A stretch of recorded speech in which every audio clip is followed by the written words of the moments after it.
So in removing these little round lights, they can really be a pain. I've gotten the nuts and washers off the underside of it. I'm going to try to pan under here and see what we can see. It just has two wires coming out of it on the bottom side, and there it is, and a nut and washer on it. And the nut and washer, sometimes it'll come off easy, like this one came off really easy, so I knew that was going to be a problem. Sometimes those are a little pain, and then the top side comes off fine.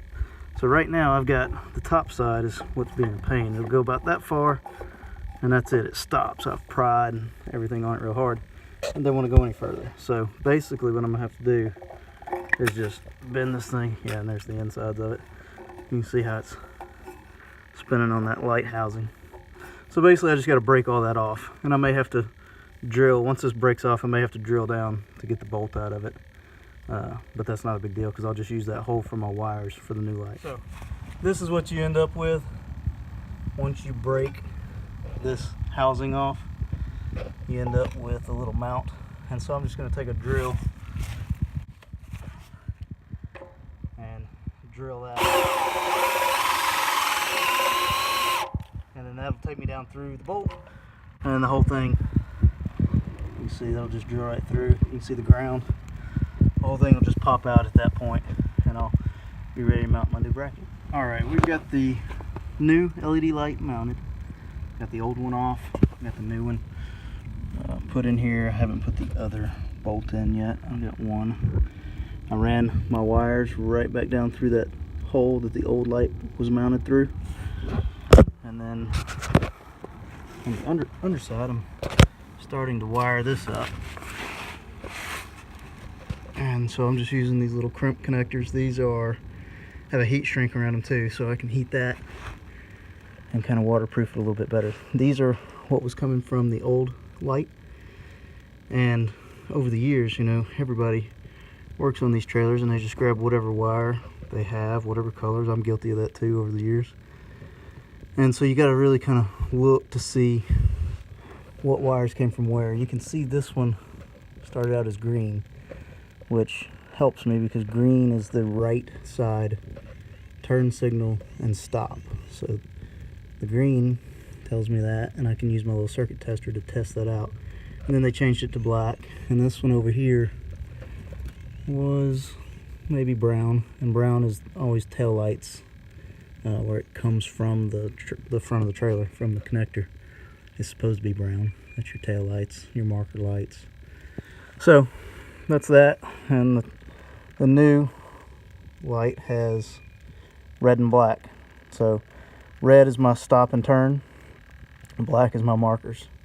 So my black is going to go to the brown over here, and my red is going to go to the green over here. And then on this LED light I also have a white, and so I took the white, that's my ground, I took the white to my bolt coming through and sandwiched it between the nut and the washer, and that'll give me a good ground there. Now, like I said earlier, I am going to paint this trailer, and typically you would start painting the trailer before you wired up all these cool little gadgets and lights. But for me, it also has to stay functional. So all the little projects I do, I want to take the trailer out of service. So I didn't want to just strip all the lights off of this trailer and strip it all down to nothing, and take the time to prime it and paint it and then build it all back up, and it just be down during that time, and I can't run it at night because we do pull a lot of horses and we end up out late at night. So when I go to sand it, prime it, I'll pull all these lights back off. I'll just pull the covers off of the marker lights that are up there at the top and tape up the electronics inside, the bulbs inside. But I will pull a lot of this back off, which isn't the big deal. It's just pulling some bolts out. These little wires, these lights disconnect on the back of the light.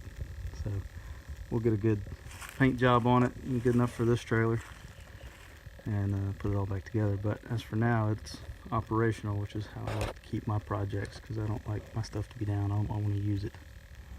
Alright, we got right side blinkers working. which I know that the right side brake lights work when my blinkers are working as well. And I've tested that with that top light that I had already mounted up. When I step on the brakes it comes on, so I know this right one is wired up as well. And what I did was to test before I crimped everything together. I crimped my little connector onto one side, and then the other side I just shoved in there so that I could test to make sure I had the right wires and make sure my theory worked before I crimped the other side.